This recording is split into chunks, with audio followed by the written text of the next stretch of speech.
Hello, how are you all doing? Sandra here again, and welcome to another episode of My Life and the Bible.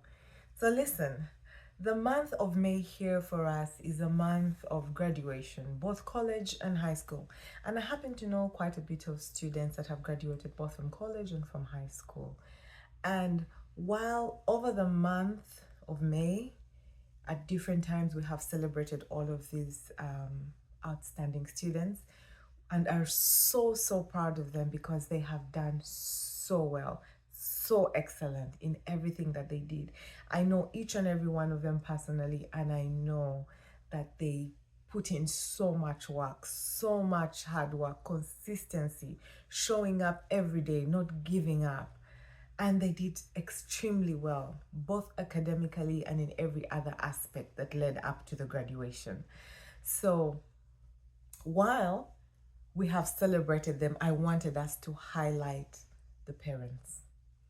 Yes, this is a shout out to each and every one of you that has had a child that has graduated from high school or from college, and anyone else that has had a child that has made tremendous steps, has made has outstanding achievements. We're proud of every last one of you.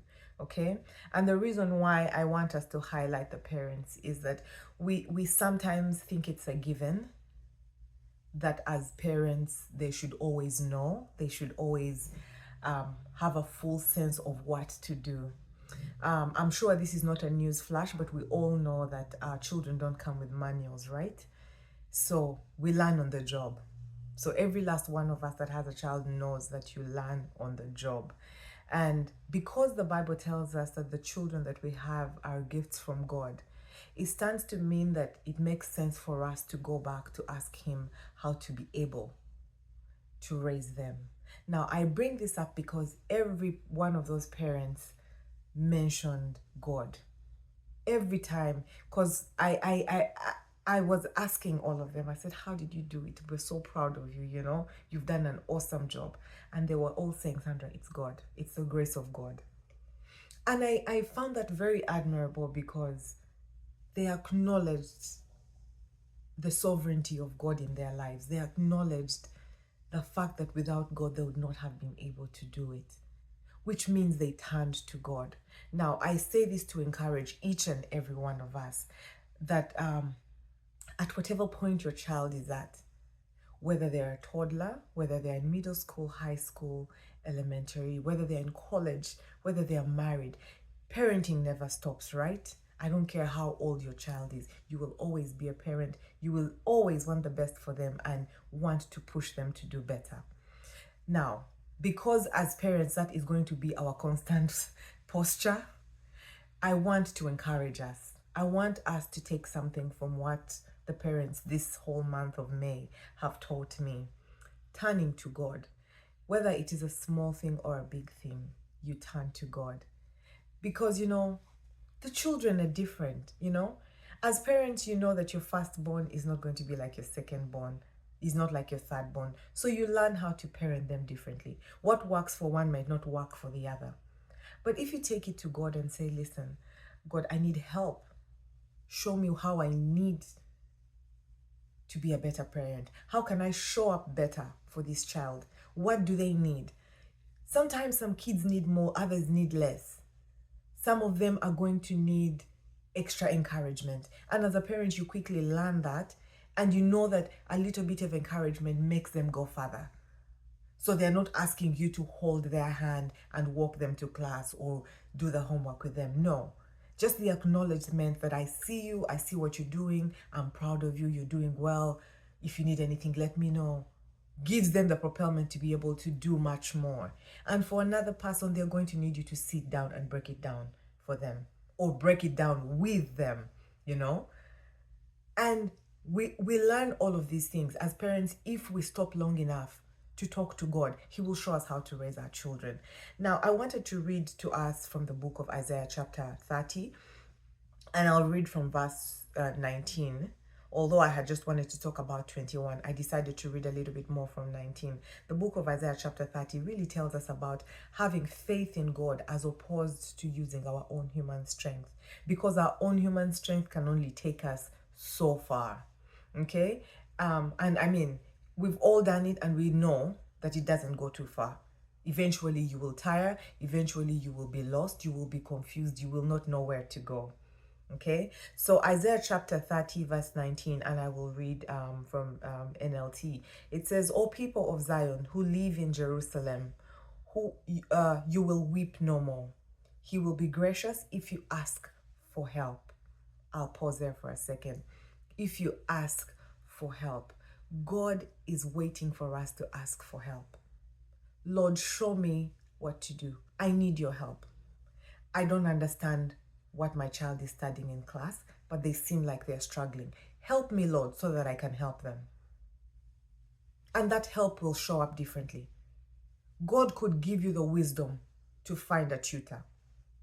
God will provide answers for you to be able to help the child such that at the end of the day, they're able to achieve that which they are required to. I continue. He will surely respond to the sound of your cries. Now, that's another thing that I wanted to say. While those parents were excited and are still excited, I'm sure they're still marveling at how well their children have done. Let's not forget the midnight prayers. When you jump out of your bed and you're like, Lord, please, I am begging you, help this child for me, please, please, please, please. Okay? Those cries, the Lord hears them. Let's not discard them, and let's not be quick to blanket every child. Oh, that's how children are. Oh, teenagers are bad. Oh, children. I don't believe, personally, I don't believe in those things. Just because one child has a terrible tooth doesn't mean another one has terrible tooth. Just because some kids have had teenage years doesn't mean the next kid has the same thing. Do they have challenges? Yes, but don't we all? Such is life, right? But it would be unfair for me to blanket everyone, because the thing about it is you get to miss out on the opportunity to know your child well enough because you've blanketed them with everybody else. Right? So take the cries to God. They're different cries. What one child needs, the other child might not need. Yeah, it might be something different. It might be something totally different. But regardless of what it is, what's important is that you take it to God. And the Lord is saying that He's gracious to help you if you ask for it. He will help you if you ask Him for it. Verse 20 continues to say, "Though the Lord gave you adversity for food and suffering for drink, He will still be with you to teach you." Now, trying moments come. Trying moments come where as a parent you sit and wonder, where am I going wrong? What am I not doing right? Where as a parent am I failing? And I can speak for all parents when I say that sometimes you think you're the problem because they're your children. So I don't want to say that it's a normal feeling, but it's a normal reaction because you've given birth to them, and because you're over the children, if something goes wrong, you sit back and wonder, what am I not doing? What do I need to do better? Where do I need to change? Maybe I could be the problem and I need to help my child. Okay? So those moments come. But guess what? God is saying, I will still be with you to teach you. So even in those moments where you truly do not have an answer, where you truly do not know what you need to do or how you need to go about it, still take it to God. And say, Lord, while I might not understand where we're going, I might not understand what is happening, show me what I need to do better. Teach me. Teach me. Teach me how to raise my children. And like I said, I don't care whether your child is a 50-year-old. I don't care whether your child is a 2-year-old. Still go to God. Because there is still something that your child could learn from you. Your child is still your child.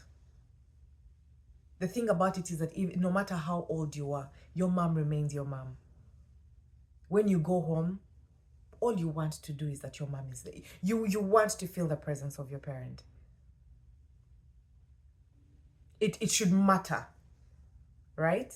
So that means that as a parent, if as a child, I'm coming to you and I have a certain expectation, that means as a parent, you don't stop parenting. You shouldn't. Yes, your child will always come to you. There is nothing like the warmth of a parent. There is nothing like well done from your parents. There is nothing like your parent seeking wisdom and counsel from your parents and getting it. Especially when you have a parent that knows to go to God, they have the answer. They have the right answer. They seem so magical, but they do. They know what to say. Even when they don't have the answer, they have the understanding to hold your hand and pray with you. Yes, and as parents, that's what we should do. Whatever you don't have an answer to, hold your child's hand and say, Lord, my child is coming to me with this. I do not know what to do, but God, help us. Show us what we need to do. The Lord is saying He's going to help us. And that even in that moment of adversity, the Lord still helps us. Now, there might be people who are having issues with their kids. Maybe your kids are not talking to you. Your kids are upset with you. As a parent, be humble enough to go to God. Because the thing about parents is we tend to have the sense that because you're the parent, you're right. Let me tell you something. You can be wrong because you're a human being. And the moment you open your heart to the fact that you might be wrong, you might actually have the right answer. Yes. Let's not close that door where we have so much superiority over our children that even when we are wrong, we can't admit we are wrong. Take it to God and ask Him to help you. He says even in the moment of adversity, He will teach you. I continue to read. You will see your teacher with your own eyes. Your own ears will hear him.